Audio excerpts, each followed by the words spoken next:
Olá, meu amigo, minha amiga. Hoje estarei falando a respeito do batismo. Muitas são as pessoas que elas têm tido uma dúvida com respeito à questão do batismo. Quantos batismos existem? Talvez seja esse o seu questionamento. E também, no decorrer deste vídeo, estaremos fazendo uma oração em seu favor. Se você deseja colocar o seu nome para oração, coloque aí nos comentários. Faça assim, inscreva-se no canal, dê o seu like, ative o sininho, que com toda certeza o YouTube estará mandando os vídeos que estaremos postando aqui através deste canal. A palavra de Deus fala com respeito à questão de existir um só batismo. Isso se encontra aqui no livro de Efésios, no capítulo 4, diz assim, no versículo 5, há um só Senhor. Você vê, muitas são as pessoas que têm vários senhorios na vida dela, mas existe um só Senhor acima de tudo e de todos. Como diz aqui, uma só fé. Essa fé é uma fé que não é uma fé com obras sacrificiais, mas sim crer nas obras meritórias de Cristo na cruz. Foi para isso que ele veio, para cumprir o que está escrito, e estava escrito ao seu respeito na antiga aliança, e para fazer uma nova aliança, uma nova e eterna aliança. Então, aqui está com respeito dizendo que há um só Deus e Pai de todos, o qual é sobre todos, age por meio de todos e está em todos. Aqui, quando está se referindo, não quer dizer que esteja em todos os seres humanos, mas em todos aqueles que são filhos, que são eleitos, aquela pessoa que ela teme, treme da palavra de Deus. Não que ela tem medo com respeito de ser punida, mas que há um respeito mútuo, ou seja, ela tem consideração para com o seu Senhor, para com o Criador. E você vê, muitas são as pessoas que têm uma dúvida com respeito a batismos. Existe só um único batismo, e esse batismo aconteceu quando Jesus ele deu a sua vida na cruz, porque está escrito assim, no livro de Romanos, no capítulo 6, no versículo 4. Fomos, pois, sepultados com ele na morte pelo batismo, para que, como Cristo foi ressuscitado dentre os mortos pela glória do Pai, assim também andemos nós em novidade de vida. Porque se formos unidos com ele na semelhança da sua morte, certamente o seremos também na semelhança da sua ressurreição. Sabendo isso, que foi crucificado com ele o nosso velho homem, para que o corpo do pecado seja destruído e não sirvamos o pecado como escravos. Ou seja, uma pessoa que está aprisionada, uma pessoa que está ali à mercê de dogmas, de ensinamentos, de que não pode fazer isso, não pode fazer aquilo outro, não pode praticar esporte, como não pode ir no cinema, não pode ir na praia. Existem pessoas que são escravizadas através disso, por elas não terem essa consciência, ou seja, não estarem libertas no espírito. E é para isso que Jesus veio. E ele disse: conhecereis a verdade, e a verdade vos libertará. Libertar da escravidão, libertar do jugo, da opressão, libertar com respeito à questão de ensinamentos que não tem nada a ver com Deus. Porque olha só, no livro de Mateus, no capítulo 3, aqui fala sobre a pregação de João Batista. Diz assim no versículo 1, naqueles dias apareceu João Batista pregando no deserto da Judéia, e ele dizia assim: arrependei-vos porque está próximo o reino dos céus. Você vê, estava próximo o reino dos céus. E o reino dos céus, ele hoje está em cada um de nós. Nós já estamos no reino dos céus. Aí talvez você diga assim, mas como que neste mundo acontece tanta destruição, tanta tragédia, tanta coisa ruim? Mas uma coisa é certa, nós estamos numa pátria cujo qual nós não fazemos parte. Fisicamente nós pertencemos com respeito a um CPF, né, um RG, nós temos documentações que diz respeito à nacionalidade física, mas no espírito a nossa pátria não pertence aqui não. E quando nós falamos a respeito de batismo, aqui mostra que aqueles que foram sepultados com ele na morte pelo batismo, assim também andam nessa novidade de vida. Ou seja, embora que nós estejamos neste mundo, não fazemos parte dele. E diz a palavra de Deus assim, ó. Então, versículo 5, saíram a ter com ele Jerusalém, toda a Judéia e toda a circunvizinhança do Jordão. Eles iam para fazer o quê? Essas pessoas iam para ouvir sobre as boas novas, sobre a vinda do Cristo, sobre a vinda do Messias. E diz assim, ó, e eram por ele batizados no Rio Jordão, confessando os seus pecados. Você vê, ó, João Batista ele veio para batizar porque ele teve essa missão, ele teve essa função de batizar em águas.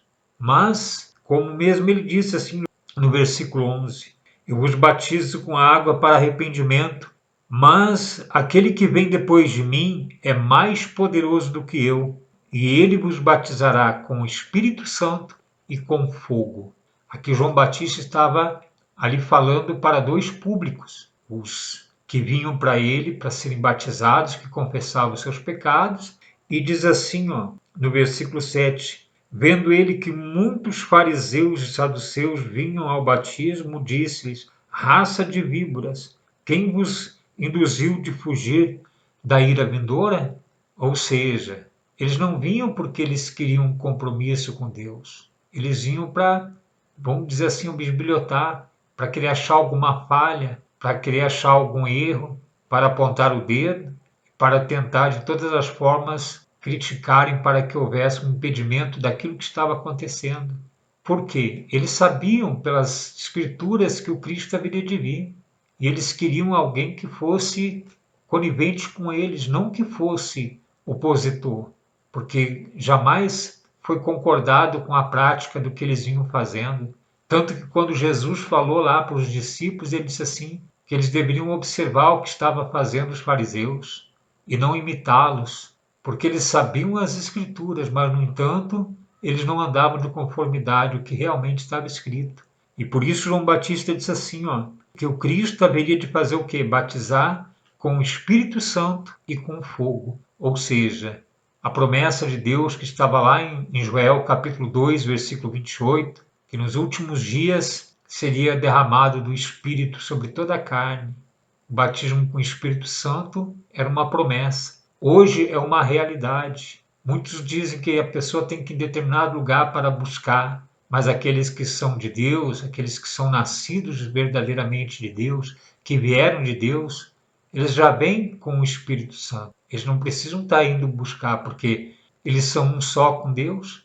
Tanto que no livro de Eclesiastes, no capítulo 12, versículo 7, diz que quando essa carne parar, ela não existe mais, o pó vai tornar o pó, e o Espírito torna para Deus que o deu. Ou seja, Deus é Espírito e os seus filhos são também o quê? Espírito, mas estão neste mundo, não fazem parte dele, vivem neste lugar, têm experiências emocionais, experiências na carne. Como até Paulo disse, tudo me é lícito, mas nem tudo me convém. Ou seja, a pessoa viver uma vida de qualidade, uma vida sem receio, sem medo, né, sem preocupação. E a pessoa que ela vive dessa forma é porque realmente ela tem a presença de Deus na vida dela. E por que ele falou aqui, ó, para aquele público que seria batizado com fogo? Porque aqui estava se referindo ao juízo, porque diz assim, ó, versículo 12, a sua pá ele tem na mão, e limpará completamente a sua eira, recolherá o seu trigo no celeiro, mas queimará a palha em fogo inextinguível, e esse fogo arde até hoje. Ele permanece, continuará ardendo. De que maneira? É quando a pessoa, com respeito, ela não tem paz, ela não tem sossego, ela não vive no reino de Deus. Porque para viver no reino de Deus, a pessoa tem que viver uma vida de que maneira? Uma vida de honestidade, sem falcatrua, sem engano, sem mentira, sem viver uma vida promíscua, uma vida cujo qual ela é separada para Deus, como se santificando. Não que ela seja perfeita no que diz respeito de não errar. Nós erramos, nós somos falhos, nós somos cheios de falhas e de erros, mas isso não temos que nos justificar com alguma coisa de que fizemos de errado e continuar praticando os mesmos erros. Nós temos que viver uma vida reta. E era isso que faziam aqueles que iam até João Batista, confessavam seus pecados e ali eram por ele batizados. Mas você vê, a água não tira com respeito o pecado. O que nos lava, o que nos purifica é a palavra de Deus. Quando Jesus estava lá lavando os pés dos discípulos, Pedro a princípio não queria lavar os pés e Jesus disse: olha, se você não fizer dessa forma, você não tem parte comigo. Porque ali Jesus estava mostrando o que é realmente ser humilde. Não de impor, porque existe muito lugar que as pessoas elas impõem sobre os outros. Porque como é que pode uma parte do corpo meu querer mandar na outra parte? Né? O corpo ele é um só, assim como também nós somos com o Senhor Jesus, assim como nós somos com o nosso próximo. E o que aconteceu ali? Ele simplesmente falando a respeito do fogo inextinguível, o que foi falado com respeito a esse batismo. E como diz assim, ó, sua pá ele tem na mão e limpará completamente a sua ira. Ou seja, a ira era um lugar que era no alto de uma colina, ali era esmiuçado o trigo para separar a farinha, né, o trigo bom, da palha. E assim também acontece na vida de muitas pessoas, que ela não entende o porquê que ela tem passado por problemas, por dificuldades. Meu amigo, minha amiga, nós enfrentamos lutas, nós enfrentamos dificuldades, mas uma coisa é certa, nós temos que ter essa convicção sempre. Deus é comigo. Isso a pessoa tem que ter dentro dela, porque é assim. Deus é contigo. Sempre foi e sempre será. Tanto que ele veio para isso. E hoje o Espírito Santo na nossa vida ele não é mais uma promessa, ele é uma realidade. Quando uma pessoa vive dessa maneira, com essa convicção, ela tem paz, ela sente alegria. Não a alegria que o mundo se apresenta, mas a alegria da presença de Deus e a convicção de que ela é uma eleita, ela é uma escolhida de Deus. Então, para você ver, ó, existe um único batismo, e esse batismo, ele é justamente assim, não um batismo numas águas cheias de cloro, ou sei lá, ou num rio. Isso foi a missão que João Batista teve, que antecedeu a vinda do Senhor Jesus, que nos batizou, aliás, batizou aquele povo daquela época com o Espírito Santo. Você vê que depois que ele cumpriu, né, o seu ministério terreno, vamos dizer dessa forma, cujo qual ele foi crucificado, que ele ressuscitou, a palavra de Deus diz que ele ainda andou 40 dias com os discípulos, ali ensinando a eles sobre a questão do reino de Deus, e depois ele foi assunto aos céus. Ele deixou bem claro que eles não deveriam se ausentar de Jerusalém, porque haveria de acontecer a descida do Espírito Santo sobre eles. E é o que aconteceu. Aqueles que nasceram naquela época, aquela geração, foram batizados, mas porque já tinha se cumprido tudo o que foi determinado. Depois dali para frente, os que vieram nascendo, que são de Deus, já nascem desta forma. A pessoa passa a ter convicção, certeza de que Deus é com ela. Porque, meu amigo, minha amiga, quando uma pessoa verdadeiramente ela é uma com Deus, não importa, ela não precisa frequentar nenhum lugar. Como assim? Ela tem a convicção, porque Deus está ali falando com ela, Deus está ali conversando com ela, basta ela ser sensível a isso. Quantas são as pessoas que elas já tiveram uma experiência com Deus antes de chegar em um determinado lugar? E depois que ela passa a estar naquele determinado lugar, que ela começa a ouvir determinadas pregações, ela começa a analisar e questionar que aquilo que está sendo pregado, peraí, aqui na palavra diz de outra maneira, aqui diz que eu tenho que agir desta forma e nesse lugar estão querendo que eu faça desse jeito. Aqui diz que eu não preciso frequentar um lugar, um espaço físico, porque Deus não habita em templo feito por mãos humanas. Aqui diz assim, como é que diz aqui que o céu é o meu trono, a terra é o estrado dos meus pés? Que lugar fareis para minha habitação? Como diz no livro de Isaías, se tudo isso foi feito por Deus, se tudo isso foi criado por Ele, então a pessoa começa a questionar quando começam a falar para ela que ela tem que, né, que ela tem que fazer essa obrigação, que ela tem que fazer tal coisa, ela começa a entender, não, peraí, se Jesus já fez por mim, se ele já pagou o preço por mim, que preço que eu tenho que pagar? Se ele já realizou um único e perfeito sacrifício, que sacrifício que eu tenho que fazer? Quando a pessoa começa a ter essa consciência e ela passa a viver, como já falei, uma vida reta, uma vida sincera, honesta, essa pessoa vive tranquila, ela tem sossego, porque o reino de Deus está dentro dela, ela faz com que ele seja ativado. Então você vê, ela tem essa consciência de que existe um só Senhor, de que existe um só Deus e Pai, sobre tudo e sobre todos. E é esse Deus que não quer ver você sofrer, esse Deus que não quer ver você padecer, esse Deus que não quer ver você triste, aflito, oprimido. Ele quer que você venha ser uma pessoa abençoada, feliz em todo sentido, em todos os aspectos. Ele não vai deixar faltar nada para você, não. A providência divina, ela chega sobre a sua casa, sobre a sua vida, sobre a sua família. Nós vamos fazer esta oração muito mais já agradecendo a Deus por tudo, por todas as coisas que Ele tem feito e operado em nossas vidas. Senhor nosso Deus, nosso Pai, adorado, exaltado, magnificado é somente o Senhor, único Deus glorioso, digno de todo louvor, de toda exaltação e adoração.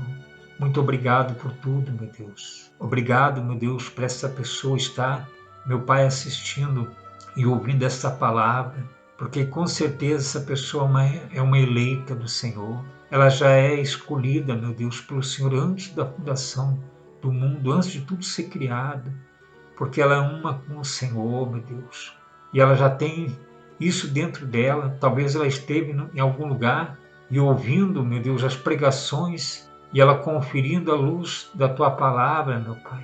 Ela começou, meu Deus, a haver um questionamento. Mas se o Senhor é comigo, por que eu tenho que fazer isso e tenho que praticar aquilo outro? Ah, meu Deus, e essa pessoa, meu Pai, ela tem já dentro dela essa determinação de que tudo, meu Pai, já deu certo. Muito obrigado por tudo, meu Deus, porque já deu tudo certo na vida desta pessoa, já deu tudo certo na família, no casamento, na vida profissional, financeira, econômica, na saúde, porque ela já é abençoada com todas as sortes de bênçãos. Essa pessoa, meu Deus, que colocou o nome dela e da família para oração. Meu Pai, eu tenho a certeza que a tua mão está sobre estas pessoas. Eu tenho a certeza que a tua mão poderosa, meu Deus, está sobre a vida deste homem e desta mulher. Que ela receba saúde e vigor físico, que ela receba uma vida, meu Deus, próspera, seja ela bem-sucedida, que ela venha, meu Deus, meu Pai, ter êxito em tudo. E assim, meu Deus, que a paz do Senhor venha reinar na família, no lar, no casamento. Muito obrigado, meu Deus, pela tua graça e misericórdia. Muito obrigado por tudo, meu Deus. Te louvamos e agradecemos nesta certeza de que assim o Senhor já abençoou. Graças a Deus. Amém. Meu amigo, minha amiga, com certeza Deus é contigo. Compartilhe esse vídeo. Aliás, compartilhe os que você tem assistido. Estaremos trazendo para você novas mensagens, palavras. Estaremos falando muito a respeito de coisas que talvez você até tenha se questionado. Se preocupa não. Você não está fazendo nada errado. Você não está se levantando contra as pessoas. Você não está se levantando contra o sangue e a carne. Não se preocupa não. E Deus não vai pesar a mão sobre você não. Você é um eleito, você é um escolhido. Com certeza Ele chamou você para a vitória. Tá certo? Como nós temos falado, vamos em frente. Nós vamos ficando por aqui e estaremos juntos numa próxima oportunidade. Um grande e forte abraço.